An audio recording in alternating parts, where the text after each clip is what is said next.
উচ্চবিত্ত সংসার, লোভনীয় উপার্জন, বড় শহরের বড় আবাসনে বিলাসবহুল জীবনযাপন, পোশাকি জীবনে সবই ঝলমলে।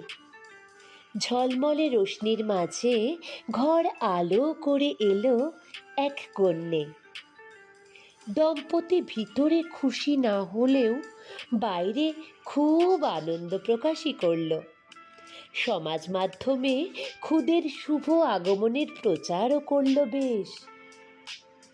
আসলে দম্পতির দুই পরিবারই একটি পুত্র সন্তানের আশা করেছিল, ভগবানের কাছে মানতও করেছিল মনে মনে। যদিও বাড়ির কিছু বড়রা ওদের শুভেচ্ছা জানিয়ে বলেছিল এখনো তো আরেকটা চান্স আছে, যদিও ওরা রাজি নয় ওদের বয়সের কারণে। 40-এর কোটায় ওরা দুজনেই। আরেকটু বড় হলে বাচ্চার ছবি দেখে মন ভেঙে গেল প্রায় সকলের। পুরো বাবার মতো হয়েছে বাচ্চাটি।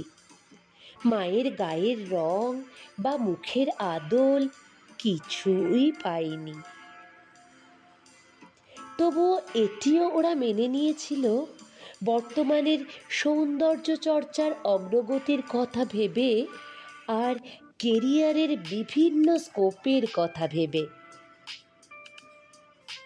অবশ্য আরও কয়েক মাস পরে আরেকটি ঘটনা ওরা কিছুতেই মেনে নিতে পারল না। যখন শুনল বাচ্চাটি একটি বিরল রোগের শিকার। অসুখের জন্য ওদের যত না চিন্তা ছিল, তার চেয়েও বেশি চিন্তা ছিল চিকিৎসা খরচের কথা ভেবে।